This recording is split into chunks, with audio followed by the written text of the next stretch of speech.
জাপানের সড়কে তৈরি হচ্ছে একের পর এক রহস্যময় গর্ত।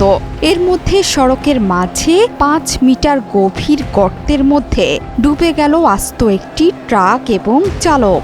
জাপানের রাজধানী টোকিওর উত্তরের শহর ইয়াশিওর ব্যস্ততম ওই মোড়ের সিঙ্কহোলটি বিশাল বড় একটি সুইমিং পুলের মতো।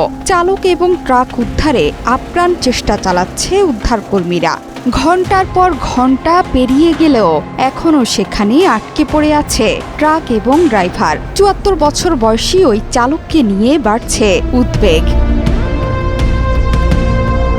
সিঙ্কহোলটি ২০ ফুট গভীর এবং ৩২ ফুট চওড়া। স্থানীয় সময় মঙ্গলবার সকাল ১০টার দিকে সেখান দিয়ে যাচ্ছিল ট্রাকটি, কিন্তু সিঙ্কহোলের মুখ খোলা থাকায় সেটি পড়ে যায় গভীরে। স্থানীয় সংবাদে বলা হয়েছে, চালকের আসনটি বালি এবং কাদায় ভর্তি, সে কারণে সেখানেই আটকা পড়েছেন তিনি। চালককে অক্সিজেন দেওয়ার জন্য ওপর থেকে চেষ্টা চালাচ্ছে উদ্ধারকারী দল।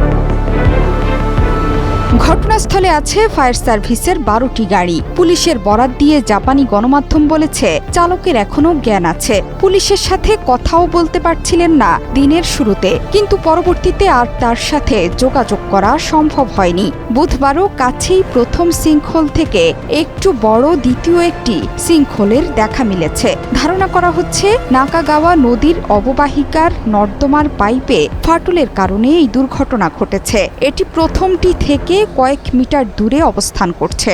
সামনে আরও সিঙ্কহোলের দেখা মিলতে পারে বলে স্থানীয়দের সতর্ক করেছে কর্তৃপক্ষ।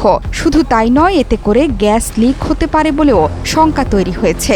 গর্তগুলোর আশপাশের ২০০ মিটার পর্যন্ত মানুষকে সরে যেতে বলা হয়েছে। সিঙ্কহোলের কারণ কি সেটি জানতে এরই মধ্যে শুরু হয়েছে তদন্ত। তবে শহরের স্থানীয় অবকাঠামো নিয়ে উদ্বেগ প্রকাশ করেছে সামাজিক মাধ্যম ব্যবহারকারীরা। গেল সেপ্টেম্বরেও হিরোশিমাতে রহস্যময় সিঙ্কহোলের দেখা মিলেছিল।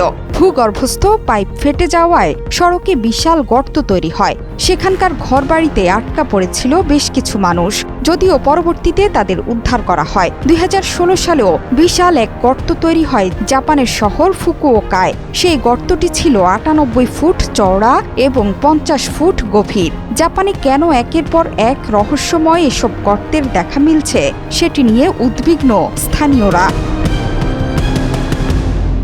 জোহরা চৌধুরী, সেতু ৭১।